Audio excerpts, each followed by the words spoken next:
Hello, family. Welcome back to the Explore the Extraordinary podcast. My name is Betty, and today I'm joined by Lelañea. And Lenia is a transformational mindset coach. She's a unity consciousness teacher, and she's also a near-death experiencer. And I'm super excited for you to share your story with us here at the community at IANDS. I'm so grateful for your willingness to serve, and I'm going to toss it right over to you. Thanks so much. Awesome. Thank you so much, Betty. I'm really excited to be a part of this community and have a platform where I can share my story. My story is not one that I have divulged very often. I've actually kept it undercover or quiet for quite some time. And it's just recently that I have found my voice on this particular topic and have felt compelled or even safe to communicate this experience, right? Or multiple experiences. So when I was about 6 or 7, I did have an NDE. It was a drowning. And within the drowning, which I entered a space of unity consciousness and where time really collapsed or almost felt as though it came to a stop and everything that was moving around me was in slow motion. And in this particular space, I was able to have numerous experiences, find myself very connected to source, and even telepathically had a communication with source. I was asked what I wanted to do. And in this particular experience, I said that I needed to stay. I was about, as I mentioned, 6 or 7. And I recognized that if I had made the choice to transition out of my body, that it would be detrimental to my mother. I foresaw that it would kill her. And I think that I knew this because she was about to have an experience or had just had an experience of losing her older brother, who she was extremely close to. And I recognized that the loss of her oldest daughter at such a young age would ultimately destroy her. And in this experience, once I made that decision that I was choosing to stay, someone had lifted me out of the water and had ultimately given me life. And this particular person was never found and was never identified. And this was a small lake where there was only about 6 or 7 people and multiple cars. The parking lot was so small that multiple cars were double parked. So this wasn't a environment where someone could become lost. And, you know, when you save a small child from drowning, I would think that you would eventually circle back to the blanket where the child is sitting and grasping for their breath, just to check in on them and see how they're doing, and, you know, check in with the mother and ask if the daughter is okay. And after I was rescued, no one had seen anything. The lifeguard, the numerous families that were there, my mother didn't recognize her face, and I had distinct memory of the bathing suit that the woman was wearing and her long braid where the ends of her hair was dangling in the water. And with all this beautiful detail of this woman, I never saw her face. And through the experience of drowning, I had entered a space where I was no longer looking from my individual POV. I was observing from a higher state, as though I was moving in between being in my body and out of my body, where I was able to observe my mother on the shore looking for me. And I could even feel her frantically, her nervous system starting to become super dysregulated, and fear moving through her body and panic starting to take hold. And, I was having this experience of underwater, observing this whole world around me, and entering into unity consciousness, where I was observing the sand being moved up from the bottom of the lake as people around me were kicking and pushing the sand upward, and I would watch it in this like beautiful motion as it would get caught in the movement of the water, and the sun breaking through the crust of the water and illuminating these little particles of sand. And I entered into this really beautiful state of unity consciousness, and I would shift between this POV and then moving above the water and observing the chaos of my mother's panic and search for me. And I would move between these two POVs. And as I sat in the POV that was below the water in this state of unity consciousness where everything became slow and isolated and time stopped, and I could feel the universe inside of me. And I could feel that I was the universe, and I could feel how connected I was to everything that was around me and everyone that was around me. And I could understand essentially why I was here. And after this NDE, these experiences of unity consciousness continued, but they were small and they weren't happening clearly within an NDE or even drug-induced moments. These were moments of extreme sobriety, but yet contemplation. One in particular happened on the L train in this New York subway, moving from Brooklyn to Manhattan, which is a really strange experience to enter into. It's a very wild environment to be on a subway and enter into a place of unity consciousness where time eventually, slows down.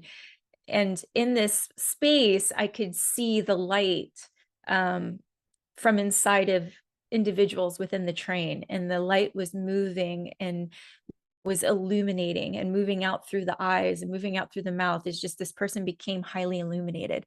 And when I enter into this state, I'm seeing people from a different perspective. I'm not seeing them from, or even seeing them from, it almost feels as though I'm in another dimension where I'm tapped into different energies and emotions. And everyone on that subway, which is quite a strange thing to say, but everyone on that subway car was smiling and just full of love and just really beautiful beings. And it was very quick. It was very sudden. And the shift, though, within the self is so, I don't even have words for it. The shift is so immense and so tremendous within the self when I enter into this state that my reality outside of myself completely changes, even time changes. And I know that the reality outside of myself isn't changing. It's my perspective that's changing. It's how I'm seeing it. And I'm changing the way that I see my reality. And it feels as though I'm in another dimension where that reality is very possible and where that reality lives. And as quickly as I enter into it is as quickly as I come out. And then I'm very much immersed into what feels like a more 3D representation of that reality. And the largest of these experiences happened to me last summer. I was navigating between British Columbia back into the US, and I was going through the border crossing, and the border crossing was backed up significantly. About 3 to 4 rows of cars, and we were back so far that I couldn't even see the border crossing. We kept inching forward little by little, small increments. And I pulled out my book. I, at the time, was reading The Gene Keys by Richard Rudd. And I laid it open on the steering wheel. And I believe I was like on Gene Key, maybe number 3. And I have my dog in the back. My windows are down. It's a beautiful summer day. And I can hear, as I'm reading, I can hear some really aggressive, loud music that just feels very angry. It's yelling. You can't make out what the person's saying. And I'm looking all over trying to figure out where the hell this music's coming from. It just seems so absurd that somebody would play their music that loud, in such a setting. And, I'm in this judgmental headspace, and slowly this car creeps up next to me, and I can hear that it's where the music is coming from. And I look into the car and I see 4 people, and they're all very subdued and mellow, not matching the music that they're listening to in any way, shape, or form. And I'm judging them. I'm looking into their car and I'm judging them, and I'm rolling up my window, and I've got classical or some sort of instrumental music at the time. And I roll up my windows with this judgmental arrogance of like, how dare you disrupt my environment, and I go back to reading the book, and I finish the Gene Key, and I take it up for contemplation, and the people are still next to me, and I look inside of their car, and I'm slowly observing them and analyzing them. And I hear a voice that says, when I hear this voice, people have asked, is there a gender? There's no gender attached to this voice, but the voice said, and I've heard this voice before, the voice that I heard underwater that asked me what I wanted to do in my NDE. Again, no gender. And I've heard this voice in other scenarios, and there's no gender to it. And the voice says, don't judge them, Lelañea. They are you. And I'm observing them more and spending more time with them. And I start thinking to myself, they look like really nice people. And I bet if I spent time with them, I would really like them. And I bet there's a lot to learn from them. And they seem really nice, and they're really mellow, and as I'm observing them more and more, the shift starts to happen within me. And from a distance behind them, which catches my eye, and I'm moving from them to this event that's happening behind them, are 2 kids, 2 young boys that look like they're 8 or 9, and they're playing football. And they're tossing the football back and forth. And all of a sudden, time slows down again. It's this moment where everything around me, I want to say it expands, but it also contracts. It contracts in terms of time. Everything, and then everything kind of narrows, and whatever my attention's on, I'm fully in it with them. I'm merged with whatever my vision is focused on. I become merged, and it's as if everything around me disappears, and the only thing that exists is what it is that I am observing. So I'm observing these 2 boys playing football, and their faces are just glowing with so much beauty and love, and they are just so excited at life. Life is so fun and so beautiful, and they're so thankful that they're here, and they're just throwing this football back and forth, and they're radiating love at such a high level. And I start to feel it. I start to feel this amazing feeling of love that I've never felt outside of myself. I haven't felt this kind of love with a parent. I haven't felt this kind of love with a romantic partner, or with a friend, or with my dog. It's a different type of love. It's not a love of this person feeding me this emotion, or me pulling this emotion out by focus on this particular person, or or on a pet, or so on. It is a love that is even beyond that. It is a love that is, if I'm going to attach a word, I want to say universal. It is a love that is beyond the human experience. And I'm watching these boys, and I'm feeling this love. And they're throwing the ball back and forth, and they're giggling and playing, and the trees behind them are moving, but they're moving in this very slow rhythm. And the boys, as they're running, is almost in this slow movement. And I start to move away from the boys, but I'm still feeling them, as I'm merging with them. It is learning their story, it's feeling their emotions, and it's also remembering times in my life that I could identify with their experience of throwing the football back and forth and just having such a fun time. And so this border crossing is surrounded by a park, and there's a lot going on. This is a very busy, beautiful day, and there's a lot going on in the park. And as I move away from the boys, and I start to focus on the group that they're with, which looks like a multicultural family that's all coming together for a barbecue, and they're barbecuing and they're cooking. And I'm just moving. And it's almost as though I'm watching a film and there's this pan, a very slow panning of the camera. And I'm just slowly moving and I'm taking in each individual and I'm merging with each person and I'm feeling them and I'm experiencing them. And I just keep shifting and moving from one individual, almost learning their story in a way. And I get to the end of looking to my right, and I decide to move over to my left, where there's quite a few monuments with historical plaques. And there's families that are navigating between these plaques and these monuments, reading them and just having an experience. And I see a couple families. One feels like a Muslim family based on the garb, and then another family that's in their traditional garb, an Indian family. And the Indian family is a father with a daughter and a wife, and then the other family has a couple daughters, a wife. There's, other family relatives. And I'm observing these different families.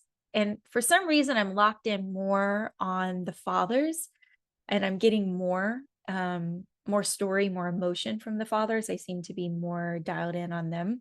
But I'm observing the mothers holding hands with their daughters and how they're strolling and they're walking. And the father is walking with his hands clasped behind his back. And it's this really beautiful stroll. And he's just moving at this slow swag. There's beautiful swag between monuments and reading. And I can just feel the amount of pride that he has for taking care of his family, providing for his family, the amount of love that he has for the women in his family, and honor and respect. And there's just this incredible, incredible feeling and connection with this man. And, I'm not making eye contact with these individuals, but I'm merging and I'm reading them and I'm experiencing them and I'm recognizing that they're me. And as I've moved over to the left side, I'm starting to hear information. And, I've heard people refer to it as downloads. For me, I've always called them insights. I started receiving information outside of myself that felt like insights, which were giving me these small pivots. And I'm hearing information, and I even hear myself, because I'm observing myself, observing this experience, and even observing myself going, what the fuck is happening? This is crazy. Like, and I'm just in awe. I can't believe of this experience that I'm having. It doesn't make sense on a human level, but on this spiritual level, I'm totally getting it. And I even hear myself speaking aloud, articulating or repeating back the information that I'm receiving in my head, almost as though I'm trying to set it in concrete by repeating it, that I'm integrating it or absorbing it more. So I hear myself saying and repeating back what I'm hearing. And what I'm hearing is that these people are me, that I am these people. I've just chosen to have a different experience. And that through aligning and merging with other people by experiencing their emotions. So the emotions is what connects all of us. All of us have had the same emotions. It is this connecting thread.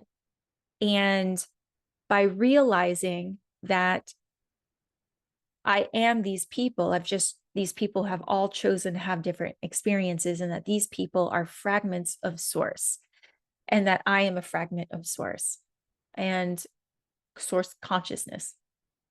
And all of these different experiences is me choosing to have all these different experiences. And as long as I remain open and receiving, that I can receive the experiences that these people are having, which is the most ultimate 3D life hack, because you can live multiple lives in one.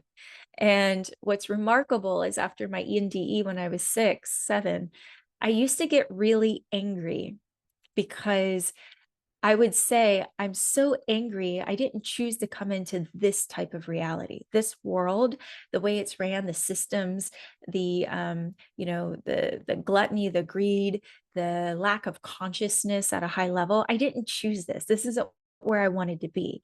Like, I didn't want this experience. And I would get really resentful and angry. And then I started to realize that I was here to have as many experiences as possible. And I remember being asked when I was a kid what I wanted to do when I grew up.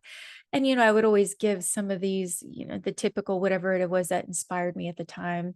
You know, there would always be some sort of answer, but ultimately, the common denominator answer would be is I want to have as many experiences as possible. I want to live as many lives as I possibly can in one human life. And having this unity consciousness experience where time has stopped or slowed down, and I'm merging with the people around me, I'm learning that as I merge with these individuals and I experience them with heart open, with mind open, leaning into them and having this experience with them, that I am having as many experiences as humanly possible in this one life. And so I'm merging with these two different families and I'm feeling them. And the love is so profound and powerful and all consuming that I'm sobbing. And I've been sobbing, and my face is wet, my shirt is wet, and there's just tears. My face is just completely soaked, and it's just running down my eyes. And I'm not wiping away the tears because I'm almost frozen from just the emotions that I'm feeling and that are hitting me and just going through me. And I don't even recognize that I am sobbing. I don't figure it out until the end when I start to come down from this state. And I'm just chock full of love, amazing love. And I'm receiving these insights. And as I'm receiving more and more insights, I hear ultimately towards the end that I recognize not only am I a fragment of source, we all are, that we're all are mirrors of one another, that we all are the same source, and ultimately that we are God. Not only is God within me, we are God. And as I'm moving away from these families, I'm still panning. I get to this point when I'm having this realization that I am God, that you are God. I start to see, everything's so illuminated and so bright, and the light is coming from inside of people. It's not something outside of us. It's not external. And I'm just observing these highly illuminated souls, these beings. And I start to shift over to these really tall reeds that are alongside the cars and then the trees. And I'm watching the wind blow through them and how the wind is moving. And I know that they should be moving much faster, that the trees should be having a different rhythm to them, but everything's still in slow motion. And this is where I really start to observe time, space. And I start to observe the slow motion and the movement. And then this is where I start seeing a thread of light that is moving between the trees, the people, and back to me. And that we are all connected through this energy, which looked like light to me in this place.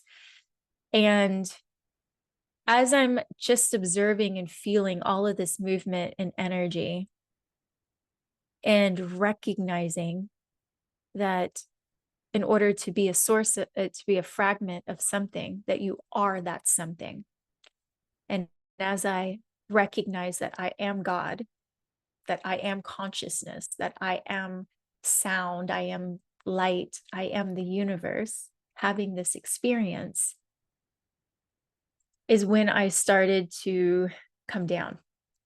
And I was at such a high vibration that I don't think I could go any higher and obtain it or maintain it in this human body. This vibration was so high, so much love that was just radiating through me. And people are passing towards the end, passing my car and walking by the car. And I'm connecting to each person that's walking by. And I don't know any of them, I don't remember anyone making eye contact or looking at me, but towards the end, when I was coming down and just time picked up and the trees started moving rapidly, and, you know, things caught up to pace, and even the boys, their movement became more rapid. And I was coming down off of it, and I'm wiping, recognizing I've been sobbing, and there's, you know, my face is completely soaked. And as I'm observing myself in this new state, you know, I thought to myself, I didn't make eye contact with any of these people, but I could feel their emotions as they were walking by the car. I could feel their stories, their emotions. I could feel their limiting beliefs about themselves, the stories that they've been telling themselves. And I could feel, when I was at the highest point of this vibration, I could feel these individuals, almost connecting with them at a soul level and understanding what it is that they came here to experience, and almost like a choice of what it was that they were choosing to experience. And so I was seeing them from this higher space, this higher vibration. And as I started to come down, you know, my vibrations coming down, and I'm entering into a new reality. And this new reality has time, space, and has questions. And these questions are, what the hell just happened to me? And what was this experience? And the love that I was feeling is now no longer radiating, but I'm in this kind of love buzz experience where I, you know, finally enter through the customs, and I'm driving through Seattle, and I'm just in a state of complete awe, like recounting the scenario over and over again, trying to understand, you know, in this third dimension, like, what the hell just happened? And how do I articulate this? Who do I even talk to about this? This isn't something that you go to your doctor and have a conversation on. I didn't even understand how to articulate the experience. And so, yeah, that is unity consciousness. Thanks so much for sharing. I really enjoyed listening to you. So much of what you shared resonated very deeply with me. There's pieces of my own experience inside of your experience. Again, that oneness. So that's really beautiful. I want to play, like, I guess, kind of, for lack of a better term, devil's advocate, because I have a lot of the same beliefs that you do, but I know people who watch these videos love to kind of pick apart what it is that we say, and how do we come to terms with the duality of the experience. So something that I heard you say was, we're all mirrors to each other. We're all connected in this oneness through this light. And so I want to hear what your thoughts are around people who cause lots and lots of harm. So, like, the number one prime example that people love to use is Hitler. You're telling me that I'm at one with Hitler? Gosh. So the way that I understand this, and the way that I articulate this, is yes. Yes, you are. So how we show up in the 3D in our human form is very different than a higher self form, or our soul's form. And how immersed you are in your fears, your limiting belief systems, prejudice, judgments, how immersed you are in your ego is a division, is what separates you from higher self, or your soul form, or the all-knowing self. So unity consciousness is recognizing that when we move away from the ego, and it no longer becomes a distraction, and it no longer dictates how we perceive ourselves and perceive our reality. Unity consciousness is far more understandable, and it's a greater potential of experiencing. The lower that we sit in the ego, and the fear, and the manipulation, and the control, or the victim mentality mindset, the greater the division from self. And so this is conflict, or what I like to call contrast, right? And it's not to say that experiencing the ego is a negative thing. I'm not seeing it from good or bad. It's just an experience. And as you're experiencing it, if you're able to move yourself away from that space and truly become an observer of self, and there's mindfulness practices, there's meditation, there's all sorts of work that allow us to separate from the ego, where we can observe ourselves and observe our ego, then we can start to create more space between the ego and lean into the higher self to have experiences associated with the higher self. So if we're going to look at people who cause us harm, if we're going to look at people who are highly reactive, who are really leaning into fear and leaning into divisiveness, to be able to observe that person with compassion and understand that they have moved away from higher self, moved away from recognition or connection of to source, and that they're leaning into this primal, this id, this primal ego, that this is where division lives. This is where fear lives. This is where those lower emotions and lower vibrations exist. And so, yes, this is you. This is a mirror of yourself.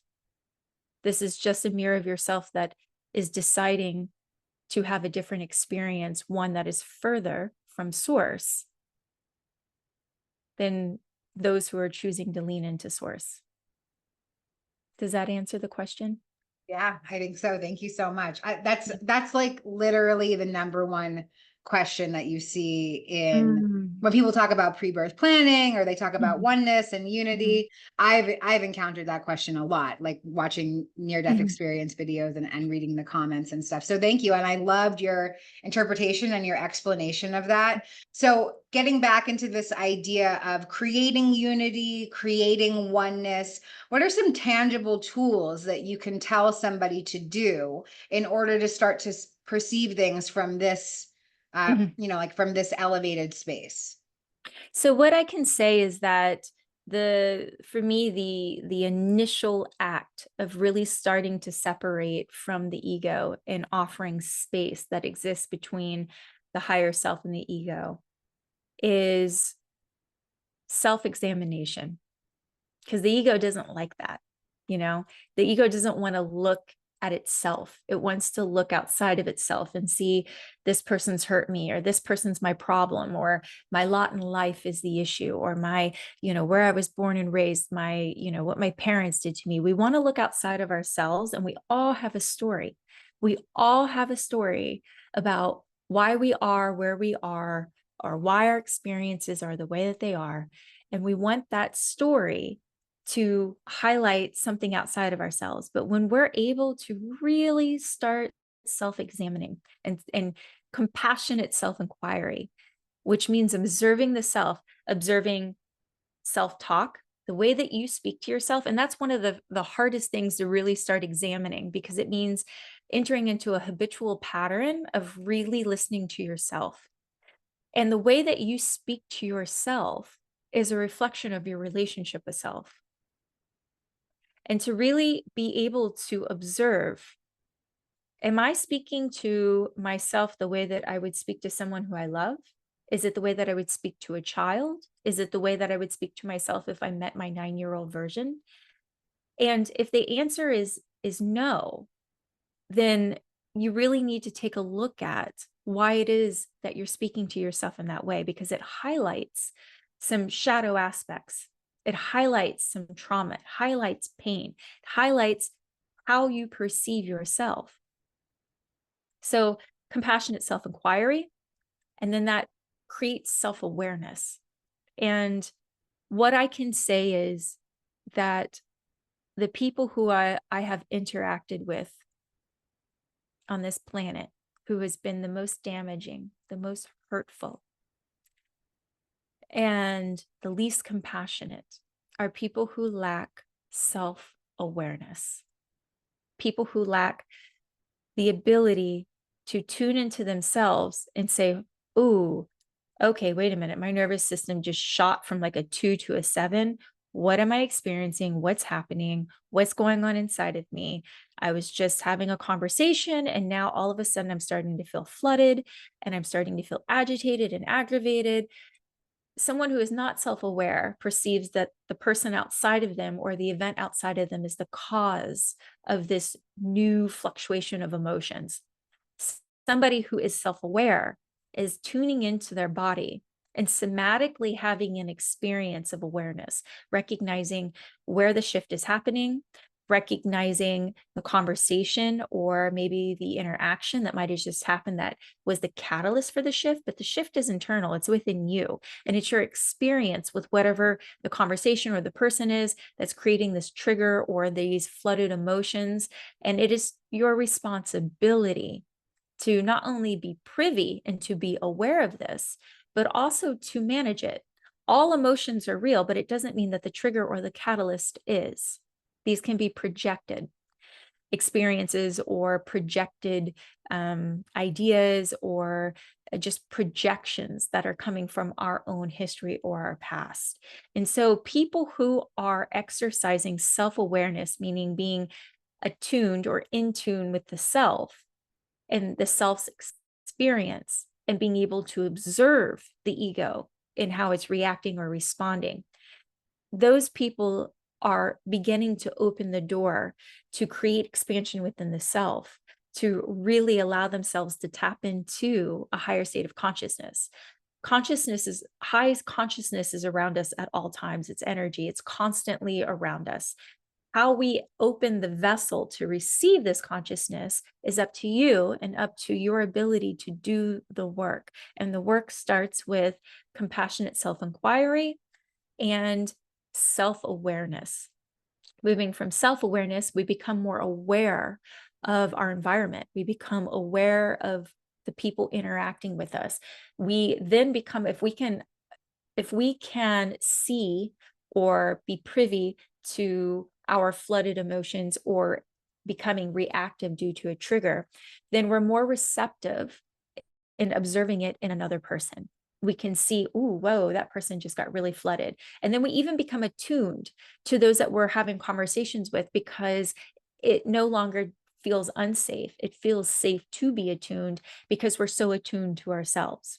And when we're attuned to ourselves, we can offer that same intention and attention to others, which means that we will feel and see those really subtle shifts within them when a person becomes flooded or triggered or their nervous system starts to change rapidly.